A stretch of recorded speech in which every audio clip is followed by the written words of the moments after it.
Koneksi antar materi, Modul 3.1. Pengambilan keputusan berbasis nilai-nilai kebajikan sebagai pemimpin.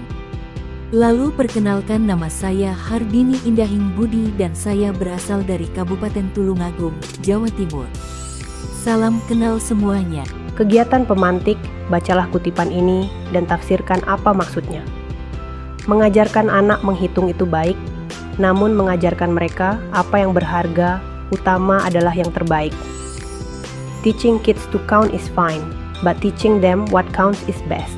Dari kutipan di atas, apa kaitannya dengan proses pembelajaran yang sedang Anda pelajari saat ini? Kaitannya kutipan di atas dengan proses pembelajaran yang sedang saya pelajari saat ini adalah kita sebagai pendidik bukan sekedar mentransfer pengetahuan saja, namun juga kita sebagai pendidik harus membentuk akhlak mereka sesuai dengan nilai-nilai kebajikan yang meliputi cipta, rasa, karsa, dan raga. Dengan demikian, anak akan mampu berkembang dengan baik sesuai dengan kodrat alam dan kodrat zaman. Bagaimana nilai-nilai atau prinsip-prinsip yang kita anut dalam suatu pengambilan keputusan dapat memberikan dampak pada lingkungan kita.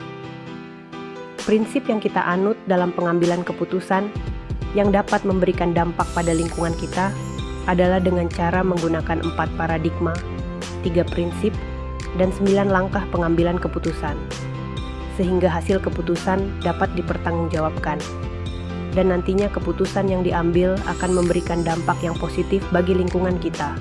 Bagaimana Anda sebagai seorang pemimpin pembelajaran dapat berkontribusi pada proses pembelajaran murid dalam pengambilan keputusan Anda? Sebagai seorang pemimpin pembelajaran, kita harus peka terhadap permasalahan yang terjadi di sekolah dan memiliki kemampuan dalam mengatasi masalah tersebut yang sesuai dengan dasar pengambilan keputusan, yaitu dengan berpihak pada murid. Dengan demikian, secara tidak langsung kita telah memberikan contoh dan teladan kepada murid bagaimana mengambil keputusan yang bijak, arif, dan bertanggung jawab. Menurut Anda, apakah maksud dari kutipan ini jika dihubungkan dengan proses pembelajaran yang telah Anda alami di modul ini? Jelaskan pendapat Anda. Modul ini mengajarkan kita bagaimana kita menjadikan murid-murid kita menjadi berperilaku etis melalui pengambilan keputusan yang bersumber pada nilai kebajikan universal, berpihak pada murid, dan bertanggung jawab.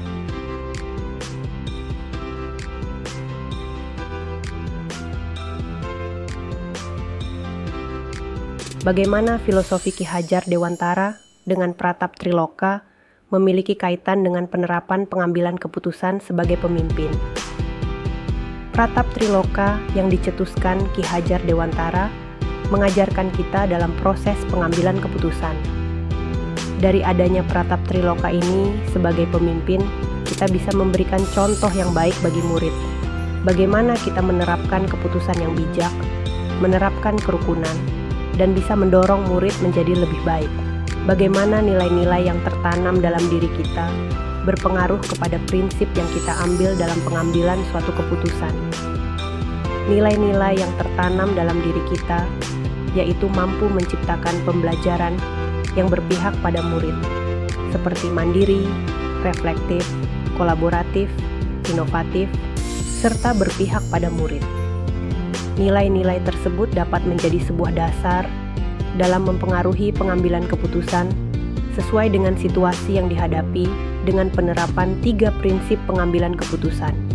Lalu bagaimana materi pengambilan keputusan berkaitan dengan kegiatan coaching, bimbingan yang diberikan pendamping atau fasilitator dalam perjalanan proses pembelajaran kita, terutama dalam pengujian pengambilan keputusan yang telah kita ambil. Apakah pengambilan keputusan tersebut telah efektif? Masih adakah pertanyaan dalam diri kita atas pengambilan keputusan tersebut? Hal-hal ini tentunya bisa dibantu oleh sesi coaching yang telah dibahas pada sebelumnya. Pengambilan keputusan sangat berkaitan dengan coaching. Dengan coaching kita bisa mengidentifikasi masalah-masalah yang timbul. Maka kita bisa menentukan pemecahan permasalahan sementara. Setelah itu kita pakai 3 prinsip dan 9 langkah pengambilan keputusan untuk menentukan keefektifan keputusan yang kita buat. Sehingga dari gabungan metode tersebut, maka kita akan menciptakan keputusan yang terbaik yang dapat meminimalisir dampak negatif yang ditimbulkan oleh keputusan kita dan bisa berpihak pada murid. Dan bagaimana kemampuan guru dalam mengelola dan menyadari aspek sosial emosionalnya akan berpengaruh terhadap pengambilan suatu keputusan, khususnya masalah dilema etika. Sebagai seorang pendidik, guru harus mampu memahami dan menganalisa kebutuhan belajar muridnya. Guru harus mampu mengelola kompetensi sosial dan emosional yang dimilikinya saat mengambil sebuah keputusan sebagai pemimpin pembelajaran. Ketika pengelolaan sosial emosional itu dapat terkontrol, maka akan timbul keputusan yang jernih, tanpa tercampurnya sebuah emosi atau ego diri. Sehingga dari pengelolaan sosial emosional itu, maka tercipta sebuah keputusan yang dapat berpihak kepada murid. Bagaimana pembahasan studi kasus yang fokus pada masalah moral atau etika, kembali pada nilai-nilai yang dianut seorang pendidik. Studi kasus yang fokus pada masalah moral dan etika harus didasari nilai-nilai yang dianut seorang pendidik, berupa nilai-nilai kebajikan yang bersifat universal, seperti keadilan, keselamatan, tanggung jawab, dan kejujuran. Kemudian, bagaimana pengambilan keputusan yang tepat tentunya berdampak pada berciptanya lingkungan positif, kondusif, aman, dan nyaman. Hal yang harus kita lakukan adalah mengenali terlebih dahulu kasus yang terjadi. Apakah kasus tersebut termasuk dilema etika atau bujukan moral? Kasus tersebut dapat diselesaikan dengan menganalisa dan melakukan pengambilan keputusan berdasarkan 4 paradigma, 3 prinsip, dan 9 langkah pengambilan dan pengujian. Apa tantangan-tantangan di lingkungan Anda untuk dapat menjalankan pengambilan keputusan terhadap kasus-kasus dilema etika ini? Adakah kaitan dengan perubahan paradigma di lingkungan Anda? Tantangannya adalah kurangnya kesadaran siswa akan pentingnya pendidikan dan kurangnya pemahaman orang tua dalam menyikapi berbagai kasus dilema etika. Sehingga dalam menjalankan paradigma berkarakter tidak maksimal, seharusnya orang tua saling berkolaborasi agar terciptanya sebuah paradigma di sekolah. Apakah pengaruh pengambilan keputusan yang kita ambil ini dengan pengajaran memerdekakan murid-murid kita? Bagaimana kita memutuskan pembelajaran yang tepat untuk potensi murid kita yang berbeda-beda? Dalam pengambilan keputusan yang kita ambil, hendaknya berpihak pada murid. Salah satu pembelajaran yang tepat dan bisa kita terapkan adalah pembelajaran berdiferensiasi, karena pembelajaran tersebut sesuai dengan kebutuhan belajar murid. Sehingga terciptanya merdeka belajar sesuai dengan potensi murid yang berbeda-beda. Dan bagaimana seorang pemimpin pembelajaran dalam mengambil keputusan dapat mempengaruhi kehidupan atau masa depan murid-muridnya.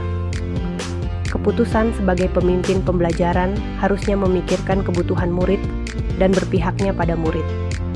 Setiap keputusan yang diambil harusnya berdasarkan pada pemetaan kebutuhan belajar murid, sehingga dapat menggali potensi yang dimiliki dengan mampu mengembangkan kemampuan yang sesuai dengan bakat minatnya, serta selaras dengan kodrat alam dan kodrat zaman.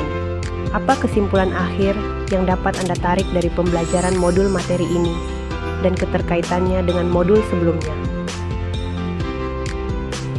Kesimpulan yang dapat ditarik dari pembelajaran ini adalah pengambilan keputusan sebagai pemimpin yang hendaknya berpihak pada murid yang berdasarkan nilai-nilai kebajikan universal. Dalam melaksanakan proses pendidikan, seorang pendidik harus mampu melihat dan memahami kebutuhan belajar muridnya, serta mampu mengelola kompetensi sosial dan emosional yang dimiliki dalam mengambil sebuah keputusan sebagai pemimpin pembelajaran. Untuk dapat mengambil sebuah keputusan dengan baik, maka keterampilan coaching akan membantu kita sebagai pemimpin pembelajaran untuk mendeteksi suatu masalah dan dapat menyelesaikannya dengan prinsip serta 9 langkah dalam pengambilan keputusan. Sejauh mana pemahaman Anda tentang konsep-konsep yang telah Anda pelajari di modul ini, yaitu dilema etika, bujukan moral, 4 paradigma pengambilan keputusan, 3 prinsip pengambilan keputusan, dan 9 langkah pengambilan dan pengajuan keputusan. Adakah hal-hal lain yang menurut Anda di luar dugaan? dilema etika adalah sebuah kasus yang mana pelanggarannya itu tetap diberikan sanksi, namun tidak melanggar hukum negara. Paradigma dilema etika terdiri dari individu lawan masyarakat, rasa keadilan lawan rasa kasihan, kebenaran lawan kesetiaan, jangka pendek lawan jangka panjang. Sedangkan bujukan moral sebuah kasus yang mana pelanggarannya itu termasuk dalam hukum negara. Ada beberapa prinsip-prinsip dalam pengambilan keputusan, yaitu 1. Berpikir berbasis hasil akhir, ends-based thinking. 2. Berpikir berbasis peraturan, rule-based thinking. Berpikir berbasis rasa peduli, care-based thinking. 9 langkah dalam pengambilan keputusan, yaitu mengenali bahwa ada nilai-nilai yang saling bertentangan dalam situasi ini. Menentukan siapa yang terlibat dalam situasi ini. Mengumpulkan fakta-fakta yang relevan dengan situasi ini. Pengujian benar atau salah meliputi uji legal, uji regulasi, uji intuisi, uji publikasi, uji panutan, pengujian paradigma benar lawan benar, melakukan prinsip resolusi, investigasi opsi trilema, buat keputusan, lihat lagi keputusan dan refleksikan. Hal-hal lain di luar dugaan dalam melakukan pengambilan keputusan. Masih ada keterkaitannya dengan pembelajaran modul sebelumnya. Sebelum mempelajari modul ini, pernahkah Anda menerapkan pengambilan keputusan sebagai pemimpin dalam situasi dilema etika? Bila pernah, apa bedanya dengan apa yang Anda pelajari di modul ini? Belum pernah, namun setelah mempelajari modul ini, saya sudah memahami dan menerapkan pengambilan keputusan dengan menggunakan paradigma dilema etika, prinsip-prinsip, dan 9 langkah pengambilan keputusan. Bagaimana dampak mempelajari konsep ini buat Anda? Perubahan apa yang terjadi pada cara Anda dalam mengambil keputusan sebelum dan sesudah mengikuti pembelajaran modul ini? Pembelajaran pada modul ini sangat berdampak bagi saya, terutama perubahan pada pengambilan keputusan. Awalnya saya merasa setiap keputusan yang saya ambil terasa tergesa-gesa tanpa memikirkan dampak negatif atau positifnya. Kira itu baik bagi murid, maka saya lakukan. Namun setelah mempelajari ini, saya merasa perlu berhati-hati di setiap keputusan agar bisa berdampak bagi siswa dan lingkungan sekitarnya. Seberapa penting mempelajari topik modul ini bagi Anda sebagai seorang individu dan Anda sebagai seorang pemimpin? Menurut saya sangat penting, karena kita sebagai seorang individu atau pemimpin bukan halnya di sekolah saja, namun di masyarakat juga. Jadi kita sebagai seorang individu atau pemimpin harus dapat mengambil sebuah keputusan yang berdasarkan nilai-nilai kebajikan, dan setiap keputusannya dapat dipertanggungjawabkan. Terima kasih atas waktu dan perhatiannya.